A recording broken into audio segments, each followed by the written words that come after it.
Call the cops! The HOA president shrieked, her voice echoing across Old Mill Lake as I planted private property signs on my newly bought land. She dialed 911, fuming that I dared to block her neighborhood's access to my lakefront. But that call? It handed me the legal ammo to shut down their entitled trespassing for good. I snagged 40 acres of this historic lake, complete with crumbling mill ruins, for just $15,000 at a tax auction. Dream deal, right? Wrong. The HOA had been treating my property like their personal resort for decades. When Dolores Whitmore stormed over with 2 officers, her designer boots crunching frozen gravel, she sneered, "We've got rights to this lake." One airtight legal notice later, those rights vanished. Have you ever faced an HOA bully? Drop your story below. I'm reading everyone from my cabin by the lake. Let me back up and tell you how I ended up in this mess. My name's Garrett Thornfield, and 6 months ago I was a completely different guy. 52 years old, 20-year marriage down the drain, watching my ex-wife drive off with half my assets in her brand new BMW. The divorce left me broken, and back in Cedar Mills, Ohio, living in the farmhouse my grandfather built with his own hands. I'm an electrician by trade, always been good with my hands. But after losing everything, I needed something bigger than weekend repair jobs. That's when I spotted the courthouse notice. Tax auction, Old Mill Lake property, 40 acres including lake, mill ruins, access road. The courthouse basement reeked of musty files and burnt coffee as I researched the property. Previous owner was Morton Blackwood, an 80-year-old recluse who'd owned it for 40 years. When he died, his California heirs wanted nothing to do with Ohio real estate. 3 years of unpaid taxes. Their loss, my jackpot. Old Mill Lake sits like a hidden gem between rolling farmland and Willowbrook Estates subdivision. 15 acres of spring-fed water surrounded by mature oaks, plus those gorgeous 1890s mill ruins, limestone foundations solid as a fortress, water wheel gone but the mechanism intact. I could already picture my fishing guide business, maybe some tiny home rentals. Perfect fresh start. What I didn't expect was meeting the neighborhood dictator on day one. Picture every HOA horror story you've ever heard, then add designer boots and a fake smile. Dolores Whitmore, 58, perfectly bleached hair, real estate agent, and 8-year president of Willowbrook Estates HOA. The white Lexus with blessed license plates should have been my first clue she'd make my life hell. I'd just finished walking the property when voices echoed from the mill ruins. 20-something people sat in folding chairs like outdoor church. Dolores stood front and center with her clipboard, voice dripping honey. The Christmas Lake Festival will be our biggest yet. Morton always loved seeing families enjoy this special place. That's when I cleared my throat. Excuse me, folks, I'm Garrett Thornfield. I bought this property yesterday. Record scratch moment. 20 pairs of eyes turned toward me. The smell of wood smoke from someone's backyard fire mixed with Dolores's overpowering perfume as silence stretched uncomfortably. Oh, her smile froze like winter lake ice. You must be the new owner. Morton always let us use this space. I'm sure you'll honor that arrangement. Here's where I made my first mistake. I tried being reasonable. I appreciate the tradition, but I'm planning a business here. Need to control access for insurance reasons. You know that sound when you accidentally step on a cat? That's what escaped from half the crowd. Parents whispered about ruined holidays. Teenagers rolled their eyes like I'd canceled Christmas. Dolores stepped closer, close enough that I could count her perfectly applied fake eyelashes. You're new here, honey. You'll learn how things work. We take care of each other. We honor traditions. The way she said honey made my skin crawl, like addressing a slow child who couldn't grasp adult concepts. I'm sure we can work something out, I said, already backing toward my truck. That's when she delivered the threat wrapped in small-town politeness. We'll see about that, honey. We'll just see. Next morning, I arrived with basic private property, no trespassing signs. Nothing fancy, just standard hardware store signs to establish boundaries. Took me 20 minutes to post them around the main access points. I left to grab supplies at the hardware store. Came back 2 hours later to find every single sign torn down, scattered in the lake like expensive confetti. And there stood Dolores with 2 police officers, looking like she'd just caught Al Capone red-handed. There he is, officers, the one disturbing our community traditions. That's when I realized this wasn't going to be about reasonable compromise. This was war. Officer Reginald Murphy stepped out of his cruiser like he was responding to a bank robbery instead of a property dispute. Thick-set guy with a mustache that belonged in 1985, wearing the kind of scowl that said he'd already decided who the bad guy was. Turns out Dolores was his cousin, Small towns, am I right? Sir, we've received complaints about you harassing community members, Murphy announced, hand resting on his belt like I might make a run for it. I gestured toward my torn-down signs floating in the lake. Harassing? Someone destroyed my property. Those signs were disturbing the peace, Dolores chimed in, clutching her purse like it contained the crown jewels. This lake has been community space for 20 years. Murphy nodded sagely, like she'd just quoted constitutional law. Maybe you should reconsider your approach here, Mr. Thornfield. Learn how things work in our community. They left me with diesel fumes hanging in the cold air and a warning about maintaining community harmony. Translation, do what Dolores wants or else. The citation blitz started within days. First violation, improper vehicle storage for my truck parked on my own land. Second, unauthorized material storage for lumber I'd bought to repair the dock. Third, unpermitted signage for my replacement private property signs that apparently violated community aesthetic standards. Each citation carried a $150 fine and mandatory appearance before the town council, where guess who sat as community representative. But here's the thing about being pushed around. Sometimes you learn to push back. 20 years as an electrician taught me that contractors who try to screw you over usually have something to hide. Time for some research. The county courthouse basement became my second home. Hours breathing stale air and squinting at microfiche records that hadn't been touched since disco was popular. I remembered my grandfather always saying, when someone's trying to steal from you, check the paperwork twice. Smart man. Buried in those dusty files, I found the original 1890 deed. Handwritten in old-fashioned script, it included language that made my pulse quicken. Mineral and water rights in perpetuity, including all access routes necessary for said rights. My electrician buddy Jake once told me about a similar case where original deed language trumped decades of assumptions. People think they know property law, but the real power sits in those original documents. The professional boundary survey cost me $1,200 I couldn't afford, but watching the surveyor work was like Christmas morning. The metallic ping of his equipment echoed across the lake as he measured angles with laser precision. Well, I'll be damned, he muttered, checking calculations for the third time. What's wrong? Nothing's wrong. Your property line extends 15 feet into what everyone thinks is the public access road. That whole stretch where people drive to reach other lakefront houses, that's your land. The crunch of gravel under my boots took on new meaning as I walked that disputed road. Every car using it was trespassing, including Dolores. That night, I installed trail cameras among the trees like electronic spies. The forest smelled of pine needles and approaching winter as I positioned the tiny devices. Within 48 hours, I had footage that changed everything. There was Dolores bringing real estate clients for private showings, marketing exclusive lake access as a premium selling point. I watched her gesture grandly toward my property while explaining to buyers how they'd have private community amenities. She was literally selling access to land she didn't own. But the cameras caught more than fraud. Neighborhood teenagers dumping beer cans after midnight bonfire parties. One kid urinating against the mill ruins while friends cheered, real respectful of that community tradition.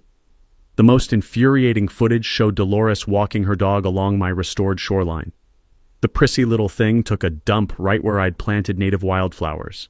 She looked directly at my camera, smiled that fake smile, and walked away without cleaning it up. Then came the environmental citation. Someone had reported me for disturbing wildlife habitat because I'd been cleaning up trash her precious community kept dumping. The irony was so thick you could spread it on toast. But now I had ammunition, real evidence of what was actually happening here. Dolores wasn't protecting community traditions. She was running a real estate scam using my property as the selling point. When I called my insurance company to ask about liability coverage for public access, their response was immediate. Sir, if you're allowing unauthorized public use of your property, your coverage is void. One drowning lawsuit could cost you everything. The next morning, Dolores escalated again. A county inspector arrived claiming I was violating environmental regulations by unauthorized land disturbance. Turns out he was her golf buddy. As I watched him write up violations for cleaning trash off my own land, I realized this wasn't about traditions or community harmony. This was about money. Specifically, Dolores making money by selling something she didn't own. Time to show her what actual property rights looked like.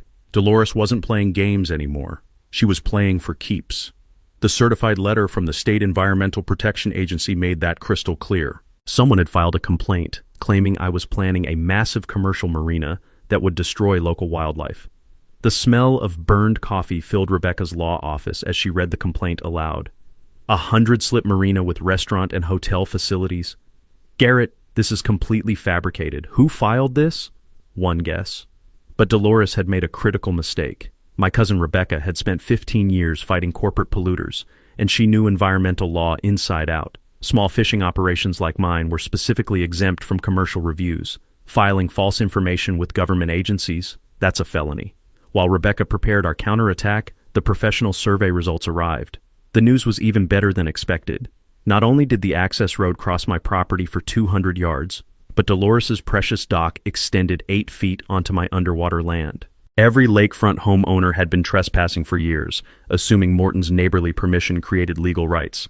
As my grandfather used to say, assumption is the mother of all screw-ups.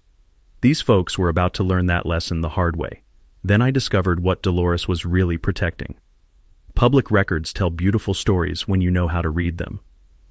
I spent 3 days digging through property sales, listing descriptions, and marketing materials. What I found made my hands shake with anger. Over 5 years, Dolores had sold 12 lakefront homes. Every single listing bragged about exclusive community lake access and private waterfront amenities. The premium buyers paid for this exclusive access? Between $20,000 and $40,000 extra per home. Quick math, roughly $350,000 in fraudulent premiums. She'd been selling access to my property and pocketing the money. But wait, it gets better. Rebecca's investigation revealed Dolores was already on thin ice with the State Real Estate Board. 2 previous sanctions for misrepresenting property features. Currently on probation for hiding flood zone risks from buyers. 1 more violation would cost her license permanently. That's when she escalated to full-scale warfare. Save Our Lake, public forum on preserving community access. The flyers appeared overnight in every Willowbrook Estates mailbox. Thursday night, community center. She'd painted me as some corporate developer planning to destroy beloved family traditions and cancel Christmas. The description was masterful manipulation. Nobody wants to be the Grinch, right? While Dolores organized her public lynching, I was having different conversations. Real neighbors, not just HOA zombies. Turns out plenty of folks were sick of Dolores's reign of terror. Tom Kowalski cornered me at the gas station, exhaust fumes mixing with his frustration. That woman's been a nightmare for 8 years. Measuring grass with rulers, finding people for Christmas decorations. Some of us are ready for revolution. Lisa Morgan whispered her horror stories at the grocery store. Mike Rodriguez shared Dolores's threats against his lawn business. A pattern emerged. She didn't just control lake access. She controlled everything. Then came the phone call that changed the game. Mr. Thornfield? This is Travis Morton, Uncle Morton's nephew. I heard about your troubles with the HOA. Travis had a box of Morton's papers that nobody bothered examining during estate settlement. Uncle Morton regretted letting them take over. He was planning to revoke access before he died but couldn't face the confrontation.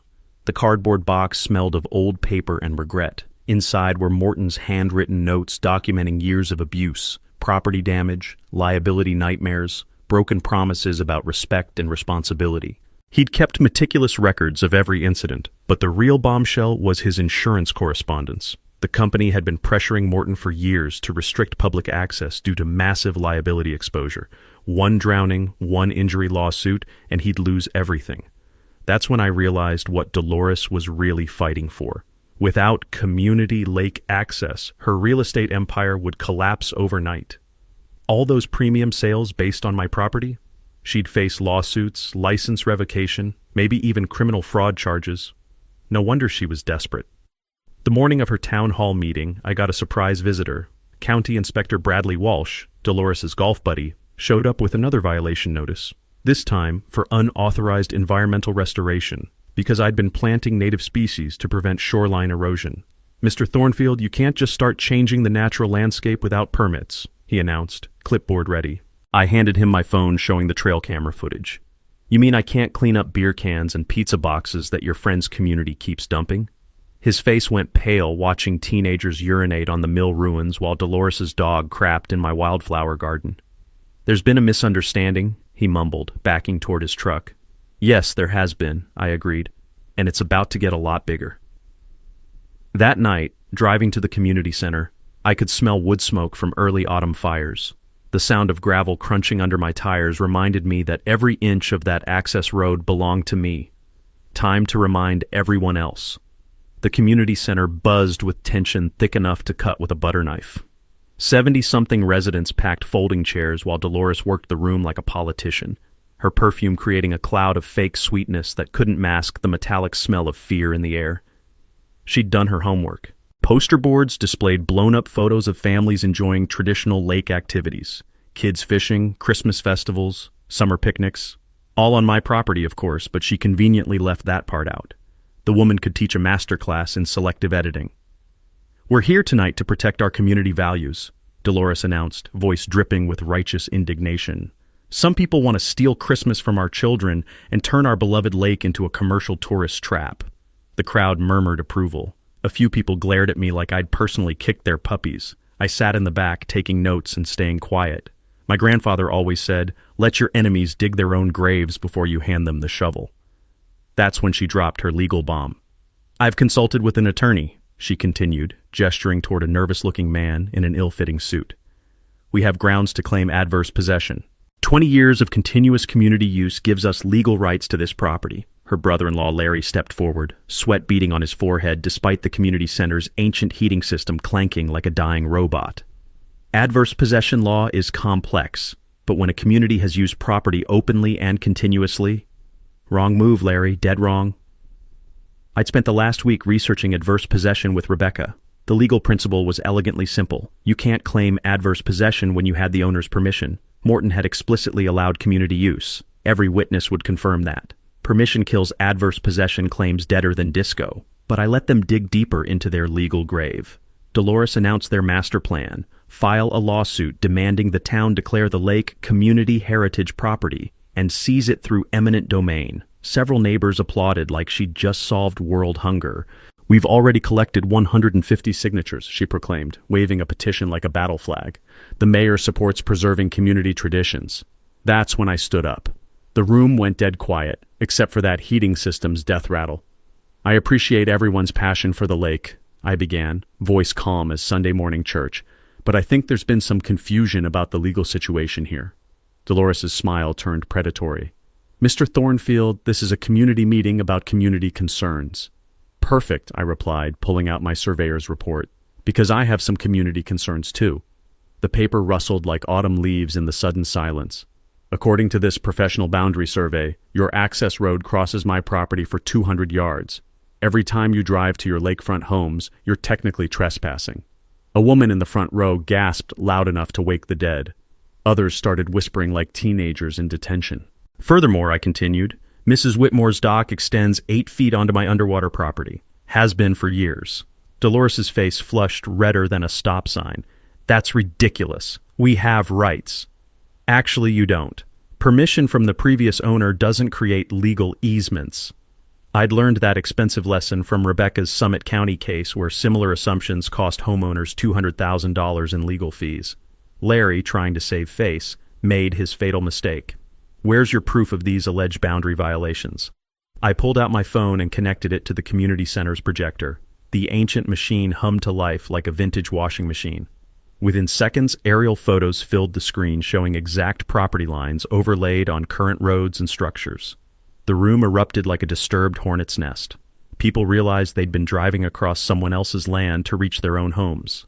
Worse, some of their docks, patios, and carefully manicured landscaping sat on property they didn't own. "This is extortion!" Dolores shrieked, losing her composure completely. "No," I said quietly, "this is property law, but I'm willing to discuss reasonable easement agreements." That's when desperation made her stupid. "You can't prove any of this. Morton never kept records." I smiled, thinking of Travis's cardboard treasure trove sitting in my truck. "Actually, he did. Meticulous records, including documentation of property damage, liability concerns, and his plan to revoke community access before he died." The color drained from Dolores's face faster than water from a broken bathtub. "But here's what really bothers me," I continued, stepping toward the front. "Mrs. Whitmore has been selling homes with exclusive lake access as a premium feature, charging buyers an extra $20,000 to $40,000 for access to property she doesn't own." The room exploded into beautiful chaos. Voices overlapped as people realized they'd been defrauded. Someone shouted about class action lawsuits. Another demanded to see real estate listings. "This is all lies," Dolores screamed. "Fabricated documents." "Then you won't mind if we let the state real estate board investigate," I replied, along with the county prosecutor's office. Walking to my truck afterward, gravel crunching under my boots like broken dreams, I heard her final threat. "You have no idea what you started, Thornfield." Actually, I did, and it was going to be spectacular. 3 days after the town hall disaster, I was drowning in Morton's paperwork when I found the document that flipped this whole game upside down.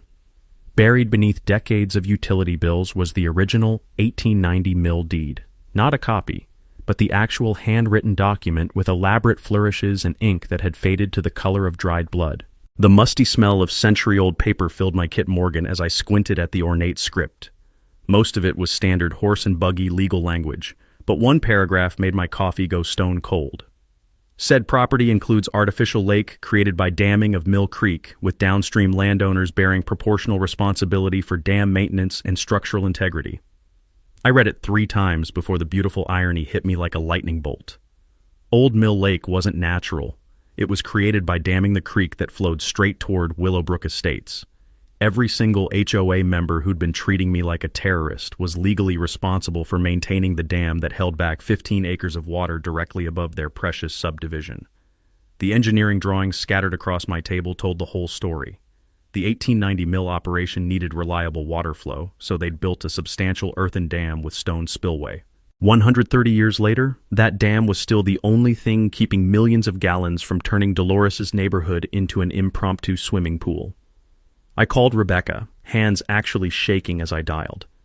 "Garrett, are you telling me there's been no dam safety inspection in 30 years?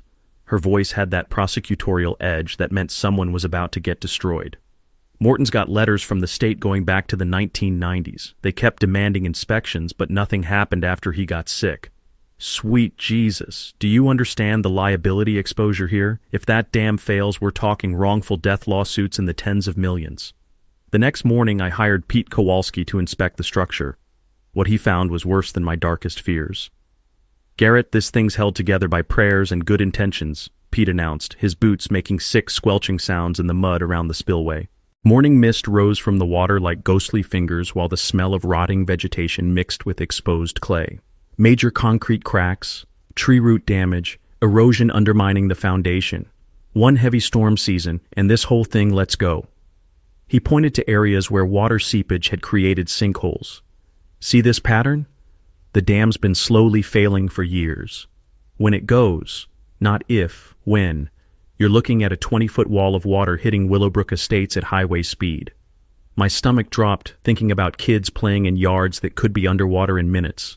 Cost to fix it? Pete's calculator clicked like castanets as he ran numbers. Emergency repairs to meet state standards? Minimum $180,000? Full reconstruction with modern spillway and monitoring? You're looking at $300,000, maybe more. And the downstream owners pay for this?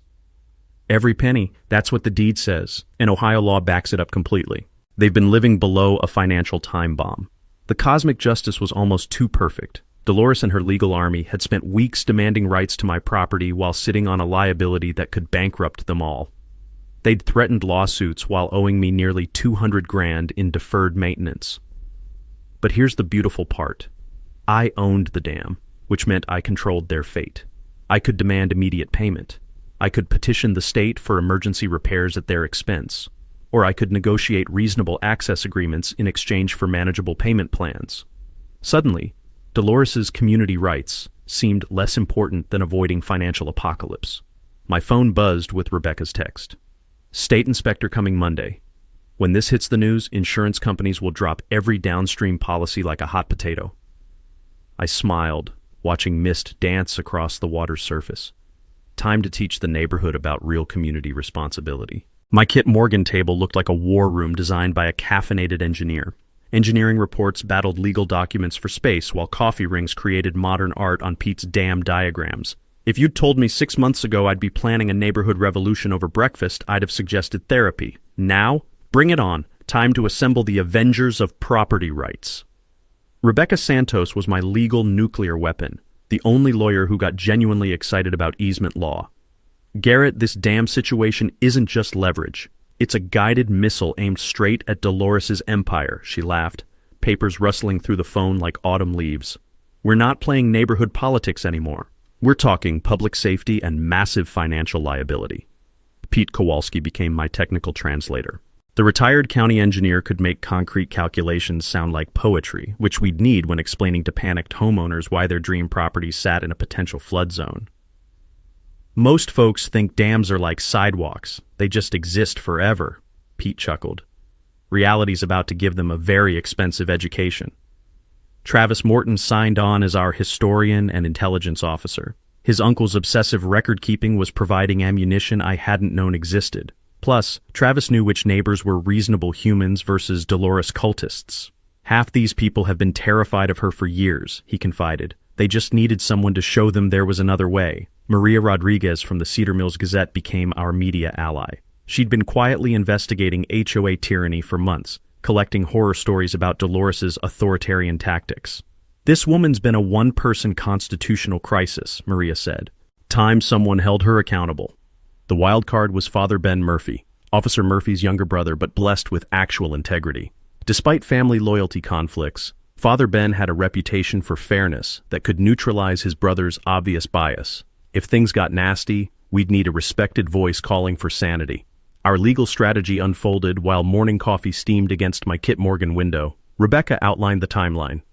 We file the dam safety violation Monday morning. State inspector arrives within days. Once he confirms Pete's findings, every downstream owner gets certified letters about their liability exposure. Their insurance companies get copies too, she added with prosecutorial glee. Nothing motivates homeowners like the prospect of losing coverage. Pete spread his engineering drawings like battle maps, the smell of old paper mixing with fresh anxiety. Here's the reality check. That dam holds 8 million gallons of water above their subdivision. If it fails during spring floods, Dolores's house goes underwater in under 3 minutes. The financial education campaign was crucial because most folks had no clue what they were facing. Emergency repairs would cost each household roughly $2,400 in back maintenance. Full reconstruction? Around $4,000 per house, but lose lake access entirely because the dam had to be demolished? Property values would crater by $30,000 to $50,000 per home.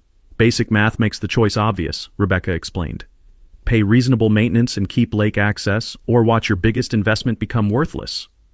Maria took point on investigating Dolores's real estate fraud while we handled the dam crisis. I've got 3 buyers ready to go public about the lies she told them during sales. Exclusive lake access that wasn't exclusive or legal. This could be the story that finally exposes her whole corrupt operation. Father Ben's role was community psychology. People are scared and angry, he observed during our Friday strategy session. They need solutions, not just problems. Show them a path that protects their families and investments, and most reasonable folks will listen. The technical preparation took forever because Pete insisted on translating engineering jargon into human language. We created visual aids showing flood patterns, timing, and property damage projections. The goal wasn't terrorizing people, but helping them understand reality without sugarcoating. My crash course in dam liability law revealed Ohio's beautifully clear statute. Downstream property owners share maintenance costs proportional to benefits received. Since all lakefront homes use the lake for recreation and property values, they all owed equally, period. My electrician background actually helped design solutions. I proposed automated monitoring systems tracking water levels, structural stress, and weather conditions. Early warning sensors could alert residents to problems before they became catastrophes. Community-funded system would cost each household about $200 annually, chump change compared to flood damage. The compromise framework emerged from late-night planning sessions fueled by determination and too much caffeine. Reasonable lake access during designated hours, with maintenance costs spread through HOA fees. Environmental restoration creating local jobs while improving property values. Christmas festival continuing with proper safety protocols and insurance. But we also prepared for total war if Dolores chose stupidity over survival. RICO suits alleging conspiracy, criminal referrals for fraud, individual trespass lawsuits against every homeowner who'd crossed my property line. As I organized our battle plan, wood smoke from evening fires drifted through the crisp air. Some neighbors would become allies. Others would follow Dolores into legal oblivion if she asked. Either way, Monday's inspection would end her reign of terror.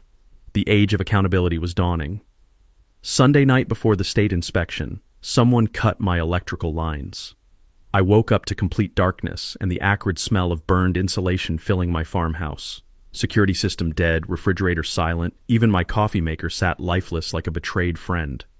Outside, my truck wouldn't start. Sugar in the gas tank, according to the mechanic who towed it Monday morning. The real masterpiece was what they'd done to my trail cameras. Every single one repositioned to face the sky, memory cards wiped clean. Professional job by someone who knew exactly where I'd hidden them. This wasn't random vandalism, Pete observed, examining severed cables with his engineer's eye. Someone wanted you blind and powerless for the inspection. Perfect timing. State Inspector Davidson arriving at 10 a.m. and suddenly I had no power, no transportation, no security footage. If I couldn't participate in my own property inspection, Dolores could spin whatever lies she wanted. That's when the anonymous flyers appeared. Every car in town had one tucked under windshield wipers. "Protect our families from dangerous outsiders," screamed in blood-red letters above a telephoto shot of me examining the dam, looking appropriately sinister. "Garrett Thornfield threatens to destroy the dam protecting our children," the flyer claimed. "He wants to flood our neighborhood unless we pay millions in extortion. This dangerous man has no regard for family safety." Masterful lies mixing just enough truth to sound credible. They even included a fake quote, "If they don't pay up, I'll open the spillway myself." I borrowed Travis's truck to reach the inspection, arriving as Inspector Davidson pulled up. The man looked like Central Casting's idea of a government engineer. Clipboard, hard hat, and the expression of someone who'd seen too many disasters. "Mr. Thornfield, here about the dam assessment." Cue Dolores's grand entrance, flanked by 6 HOA board members like a presidential candidate. Her smile could have powered every Christmas light in Ohio. "Inspector Davidson, thank goodness you're here," she gushed with that special tone reserved for authority figures. "We're desperately concerned about this man's threats to community safety." She handed him a manila folder thick as a phone book. "We've documented safety violations and inflammatory statements. This morning we found evidence he's been sabotaging neighborhood infrastructure." My blood turned to slush. Whatever was in that folder, she'd been planning this ambush for days. Davidson flipped through pages, frown deepening with each document. "Mr. Thornfield, it says here you've threatened to open the spillway and demanded extortion payments from residents." "Completely false," I replied, sounding defensive even to myself. "Multiple signed witness statements," Dolores added helpfully. "Residents heard him threaten to flood our neighborhood." Half the HOA board nodded like trained seals, either coached to lie or genuinely brainwashed by Dolores's propaganda. In small-town politics, the difference gets pretty blurry. But here's where Dolores made her fatal mistake. She got cocky. While Davidson examined the dam structure, she continued her character assassination for the growing crowd of neighbors. "This man has no qualifications to assess dam safety. We demand a second opinion from real experts." "Ma'am, I am a qualified expert," Davidson replied, with the dry humor of someone who'd heard every excuse. "And these findings are extremely concerning." He spent an hour documenting every crack, every erosion sign, every structural failure with methodical precision. The preliminary verdict was worse than Pete's assessment. "This structure is in immediate danger of catastrophic failure," Davidson announced. "I'm recommending emergency action to protect downstream residents." That's when Dolores overplayed her hand completely. "Inspector, we've contacted the mayor about using eminent domain to seize this property for public safety. Clearly, this man is incapable of responsible ownership." The crowd murmured approval, but I caught something else in Davidson's expression: suspicion. "Furthermore," Dolores continued, drunk on her own performance, "we have evidence he's been contaminating the lake and threatening wildlife." Out came more photographs showing motor oil stains and damaged vegetation. The same oil someone had dumped to frame me, the same plants deliberately destroyed to create evidence. But Davidson was studying those photos with professional interest. "Ma'am, when were these pictures taken?" "Just yesterday morning," Dolores replied confidently. "Interesting."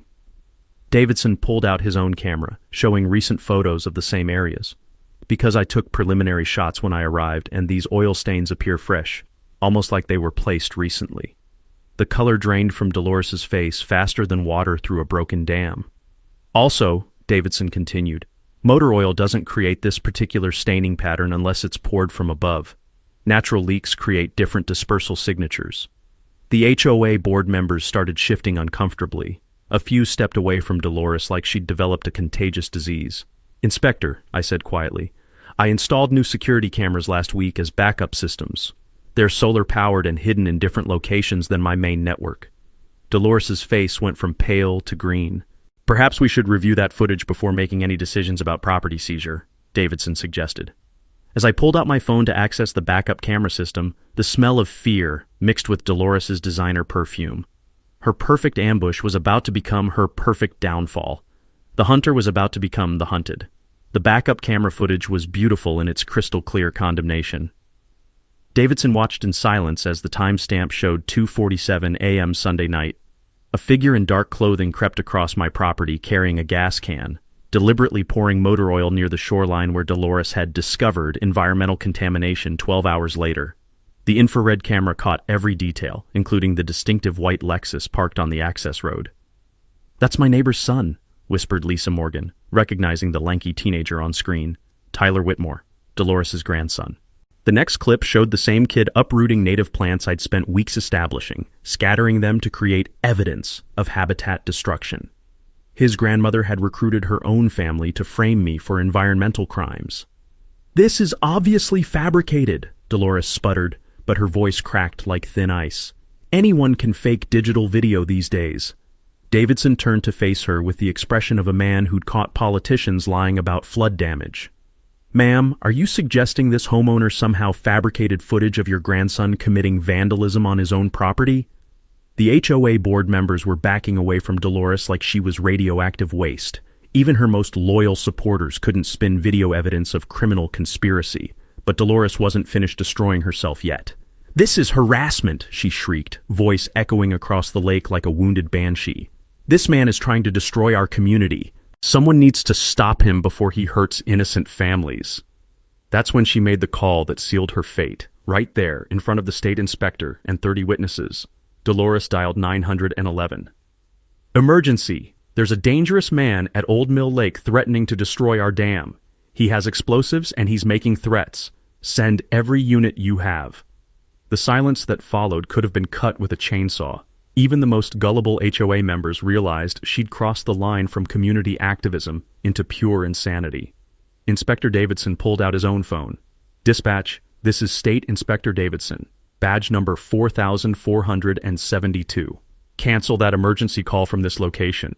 No explosives, no threats, no danger to the public. This appears to be a false report."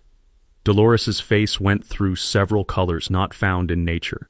Filing false emergency reports was a felony, especially when done in front of a government official. "Furthermore," Davidson continued, "I'm documenting attempted interference with a state safety inspection and evidence of witness intimidation."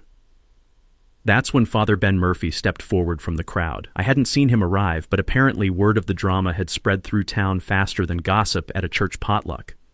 "Mrs. Whitmore," he said in that gentle voice that somehow carried absolute authority, "perhaps it's time to step back and let the professionals handle this situation." "Father, you don't understand," Dolores pleaded. "This man is trying to steal our children's Christmas traditions." "What I understand," Father Ben replied, "is that you just filed a false police report in front of 30 witnesses and a state inspector. That's not protecting traditions. That's committing crimes." The crowd was buzzing with uncomfortable energy. People were finally seeing Dolores without her carefully maintained mask of community leadership. The woman they'd followed for 8 years was having a complete public meltdown. That's when Officer Murphy arrived, sirens wailing like Dolores's political career.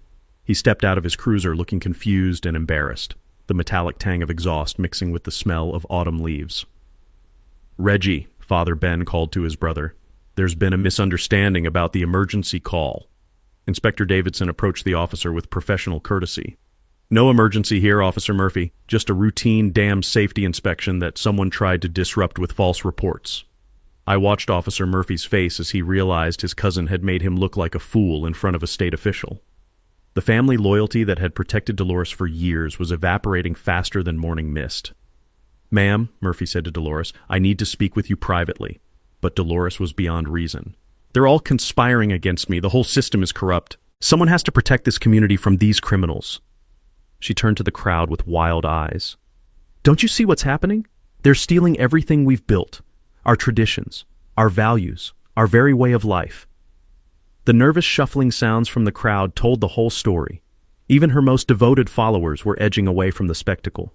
Maria Rodriguez was taking notes furiously while other neighbors pulled out phones to record the meltdown. "Mrs. Whitmore," Inspector Davidson said with official finality, "this inspection is complete. The dam requires immediate emergency repairs estimated at $180,000. All downstream property owners will receive formal notices of their financial liability within 72 hours. He turned to address the broader crowd. "I strongly recommend you organize legal representation and begin discussions about funding these repairs. Continued delays could result in state-mandated property evacuation." As Davidson packed his equipment, the autumn wind carried the sounds of urgent conversations among neighbors. People were finally talking about real solutions instead of Dolores's fantasies about community rights. But the best moment came as I walked back to Travis's truck. Tom Kowalski approached with several other neighbors, the crunch of gravel under their feet mixing with sounds of the disintegrating HOA meeting. "Garrett," Tom said, extending his hand, "maybe it's time we had some honest conversations about reasonable solutions." Behind us, Dolores was still ranting about conspiracy theories while Officer Murphy tried to explain why filing false reports was a criminal offense. The revolution had begun, and it smelled like victory.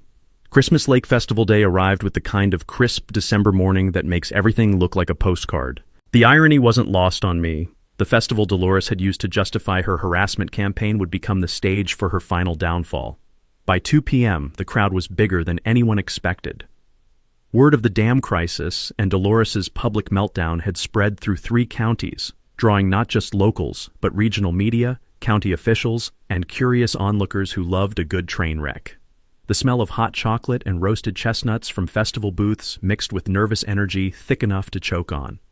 Dolores had set up her makeshift stage near the mill ruins, complete with a microphone system that squealed feedback across the frozen lake. She stood there in her best red coat and matching scarf, looking like a department store Christmas display come to life. "Friends, neighbors, families," she began, voice carrying that familiar fake sweet tone that had fooled people for years. "We're here today to save our beloved Christmas tradition from those who would destroy it for profit." The crowd of about 200 people included some faces I recognized and many I didn't. County Prosecutor Williams stood near the back with Inspector Davidson, both looking like they'd rather be anywhere else. Maria Rodriguez had her camera ready while Father Ben positioned himself where he could intervene if things got ugly. "For 20 years, this lake has been the heart of our community," Dolores continued, gesturing grandly toward the water. "Children have learned to fish here. Families have celebrated holidays here. Memories have been made that will last lifetimes." A few people nodded along, but I noticed many in the crowd looked uncomfortable. Word about the dam liability had spread, and homeowners were starting to understand the financial reality behind Dolores's pretty speeches. "Now some people want to steal that away from us," she said, voice rising with manufactured emotion. "They want to turn our sacred family space into a commercial tourist trap that serves only greed." That's when she pointed directly at me. "Garrett Thornfield bought this property intending to destroy our way of life. He's threatened to flood our neighborhood unless we pay him millions in extortion money." The crowd turned to stare at me like I was the villain in a Christmas movie.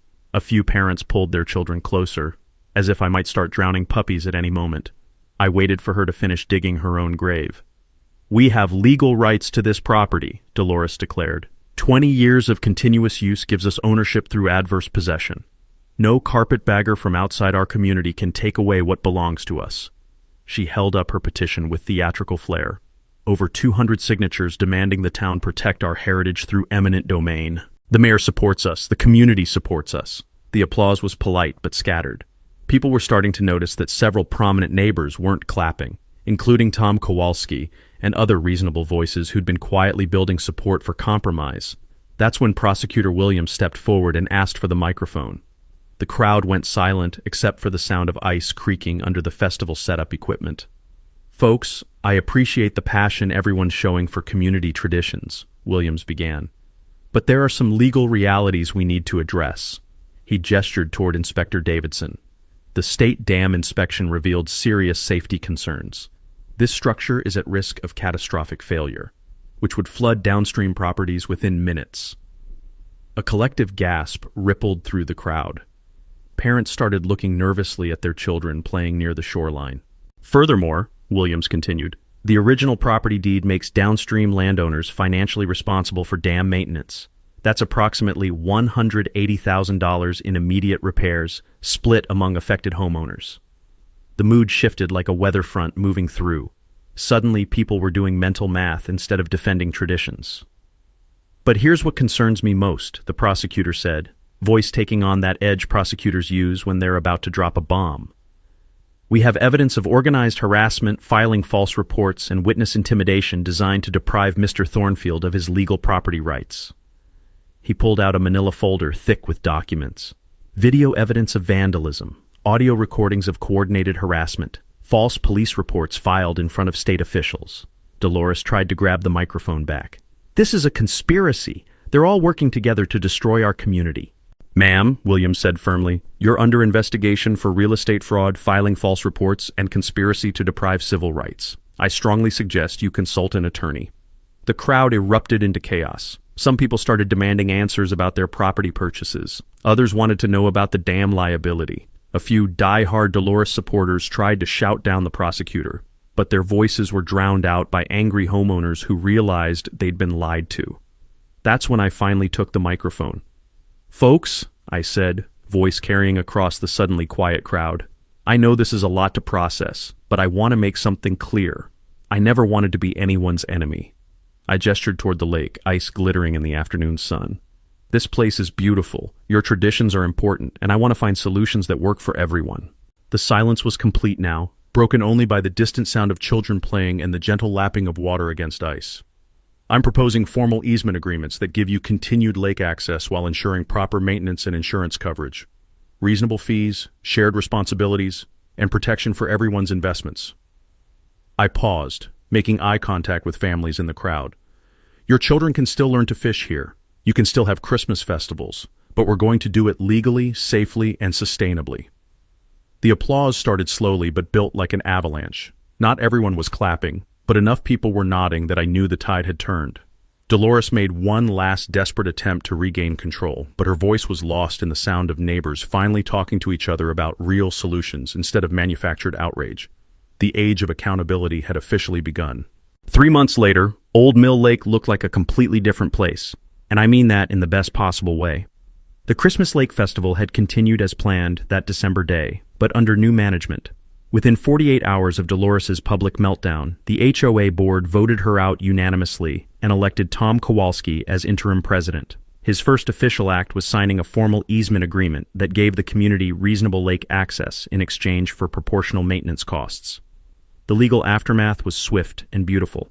Dolores pled guilty to filing false reports and was sentenced to 6 months probation plus $15,000 in restitution to affected property buyers. Her real estate license was permanently revoked, and she quietly moved to Florida, probably terrorizing some unsuspecting retirement community by now.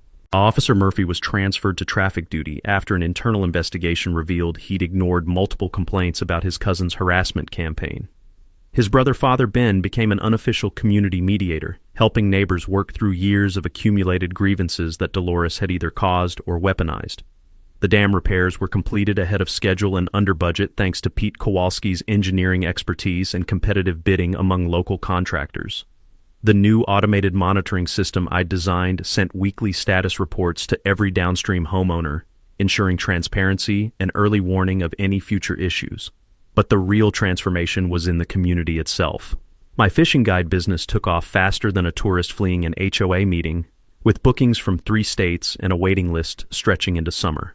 The tiny home rentals were booked solid by city folks wanting to escape urban chaos for peaceful weekends by the water. Revenue sharing with the community funded improvements that benefited everyone.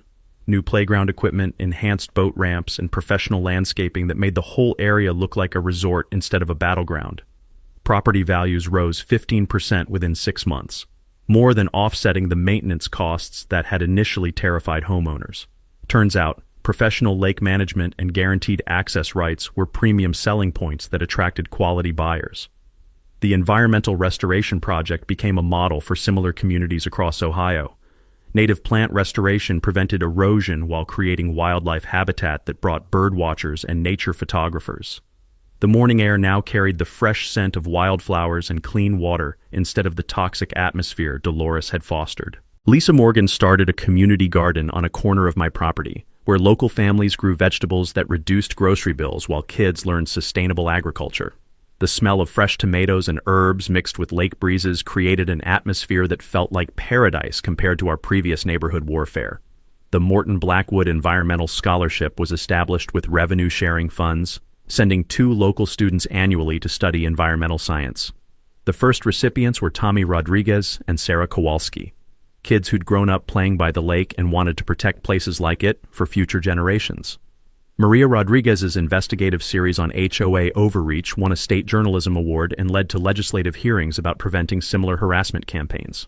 The legal framework we'd developed became a template for resolving property disputes without years of litigation. The annual Lake Festival grew into a regional attraction, bringing thousands of visitors and hundreds of thousands in economic impact to Cedar Mills.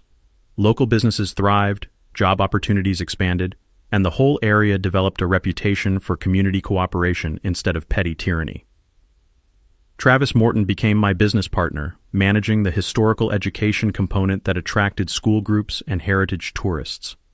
His uncle's meticulous records provided material for interpretive displays that honored the property's past while building its sustainable future. On warm summer evenings, I sit on my restored dock watching families enjoy the lake responsibly. Kids catch their first fish while parents relax knowing their investments are protected by proper legal agreements and professional management.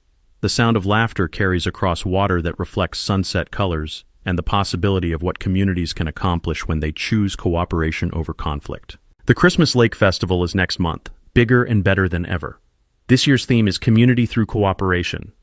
And guess who's the keynote speaker? Sometimes standing up to bullies doesn't just protect yourself. It liberates everyone they've been terrorizing for years. Drop a comment sharing your worst HOA nightmare story. I read every single one, and your experiences help other people realize they're not alone in dealing with petty tyrants who think a clipboard makes them neighborhood dictators. And if this story helped you understand your property rights better, smash that subscribe button on HOA Stories, because next week, I'm breaking down the case of a woman whose HOA tried to foreclose on her house over a $75 fine, and how she turned the table so hard they ended up paying her 6 figures. You won't believe the legal loophole she discovered. Thanks for hanging out with us on HOA Stories, where the HOA Karens meet their match. If this story had you cheering or cringing, go ahead and like the video, drop a comment with your reaction, and hit subscribe so you're ready for the next wild HOA tale.